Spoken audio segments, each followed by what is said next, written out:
how do you go about creating an ensemble story like that while giving all of your characters their own moments? Great question. That is really, it's really hard. Oh, this is a good time to mention, I'm currently working on a sequel to A Day at the Park, which is,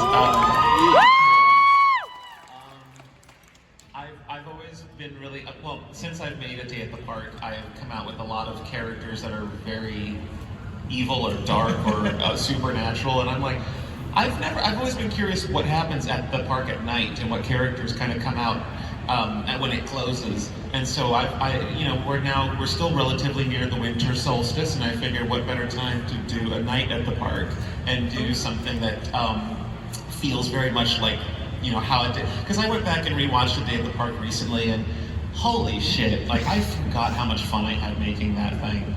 That video, I haven't watched it since it came out really, oh, wow. And that video was just, that actually might be my favorite video that I've ever made. Okay. Because I just remember every scene we shot, I was so happy doing it. When you go back and look at videos, like, I have like memories tied to these videos of what mood I was in that day when we filmed it, or what, I don't know, what people were going through, or what we had for lunch. So when I watched A Day at the Park, I just was like, it brought back so many happy emotions of like, because that video was celebrating the first 1 million subscribers, and so that really felt like, I don't know, just a really meaningful milestone. So anyways, yeah, I'm doing a night at the park. I don't even know how this relates to what you asked, I forget. And yet, I'm sorry. It makes us all happy is what it does. It is, yeah, I'm like I said, I'm very fortunate to be continuing it after, I don't know when A Day at the Park came out, that was like 2015, 2016. Yep. So it's almost 10 years since then. Holy shit. Yeah. Anyway, in terms of the question about giving everyone their moment, you're a great writer, and again, with the characters, you nailed it.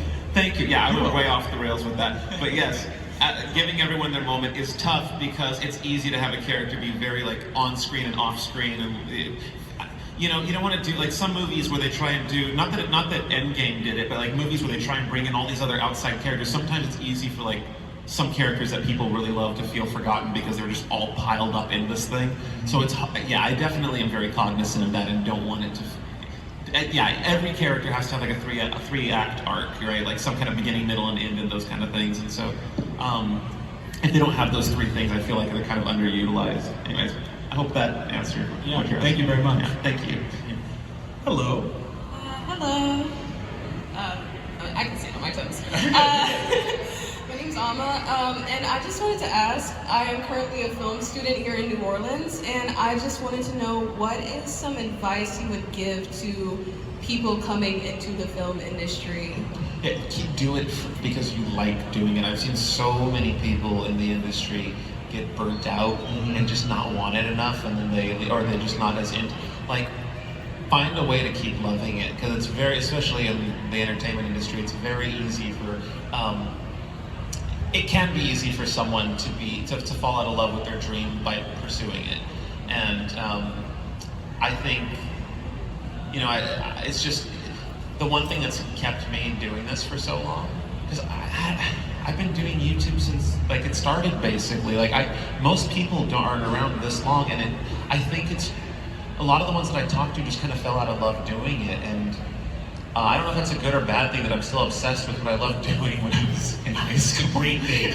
But I just want it so bad, and I love it so much, and I think that I'm very lucky to have something I love very much, and I think the important thing is not doing it, when you're solely doing it for money when you could be doing it for love. I mean, obviously you got to pay bills, and I understand. I had a long time of filming things I didn't want to film to keep a roof over my head, but I still had my YouTube channel on the side, and I was like this little private world where I could make the films I want to do, and I still had that passion for it. And so, yeah, keeping that love alive for it definitely kept me stuck to it all these years. So, yeah. Thank you. Good luck, definitely. Hello. Hello. Sorry, a little shy. Hey. Hi, I'm Brittany. I've been a huge fan of YouTube, and I still love your videos. Thank you. I also love you on Love the Boss. What inspired you to get into voice acting? I understand that you have a deep love of screenwriting and making films. it's such a huge transition, and I wasn't sure like would you prefer voice acting now since you've gotten a good feel of it, or if you still enjoy filmmaking. I feel like I just thought I'd ask. Sorry. No, yeah, it's I've learned to really love voice acting a lot. As an actor, of course, I got into acting largely because I like doing physical comedy, and so I feel like live action is definitely always going to have a sweet spot in my heart. But voice acting has become something that is kind of possibly my new favorite thing. I don't know. I really love being a part of something much bigger than just. I've only been in like small budget like YouTube productions. Like most of the things I've been in are my own, and so to be part of something so much bigger, I don't know. This is definitely a different kind of rush than YouTube. It's like I get to be part of this machine that I just adore, and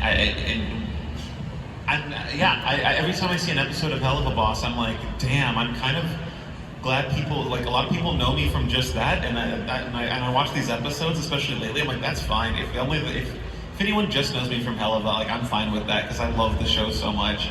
And I don't know. I'm lucky to have both. I'm lucky to be on YouTube and to have be on this amazing show. And on Has Been, like, it's unbelievable. It feels unreal. I think I 10 years ago went into a coma, and this is all just in my head.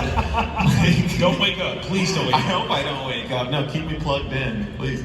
No. Anyway. So. I hope. Does that answer? I'm sorry. I keep going off the rails with a lot of things. No. Okay. Thank you. Thank you. I appreciate you. I appreciate you. All right, so we've got just over 10 minutes left. We're gonna try to lightning round and make sure we get through everybody. Hello. Hi. Hey, Brandon. My name is Gregory, and I've been a fan for a bunch of years. And I was gonna try to see, how did you come about planning, Blame the Hero? Because it's like, it intertwined with a bunch of old episodes, and I've always wondered, how did you merge that, even those episodes were 4 or 5 years older than the series? Dude, okay, so it's funny you mentioned that because when I made Blame the Hero, it was 2019 or 2018, somewhere in between the two. And LA had our first batch of real big fires since I lived there. And I remember driving through the wreckage, which I don't know if you've seen the aftermath of these fires, but it's like that nuke went off. Yeah. And I remember going through the town and going, there was a field full of all these burnt trees, and I remember thinking, this is a set piece I will never have again. Ironically, I have it right now. Wow. And I'm there, and I just remember thinking, I want to do a series about the end of the world in my universe, and how would the end of the world affect this character, and this character, and this character, and how would it tie in all these other characters? And I wanted to do something really big. I don't know why. I was going through an end of the world movie era, phase during that time. We all go through them. Yeah. And what's funny is we never ended up using that set because by the time we started shooting it, everything had grown back. And so it all was green and none of the trees looked burnt anymore, but now I was committed. So I had to find places in LA that looked like a nuke had gone off. So I was committed to this idea now. But anyway, so that just seeing all the charred ashes, it just got my brain thinking about end of the world stuff and what would that look like in my universe. So yeah. All right, thank you. Thank you. Hello. Hi, my question is have you ever found yourself in any day situation, have you ever found yourself just acting like one of your characters and just catching yourself being oh, I need to stop doing that? Sometimes actually. If I'm wearing a suit, sometimes I find myself acting a bit like Bryce.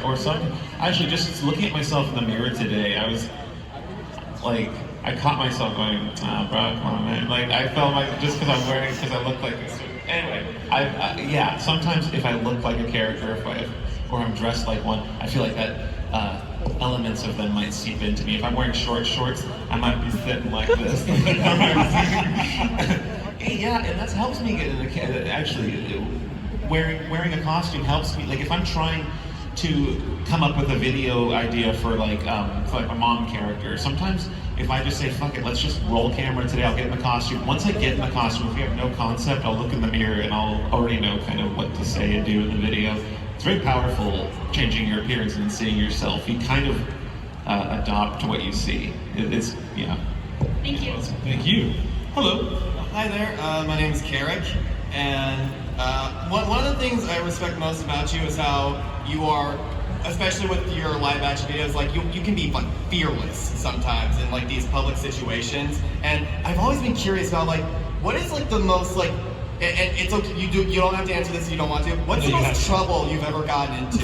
Oh like, yeah, no, you have to answer this one. like doing a crazy stunt, or just like in a public place like that. I almost fought this guy in a parking lot dressed as Helen.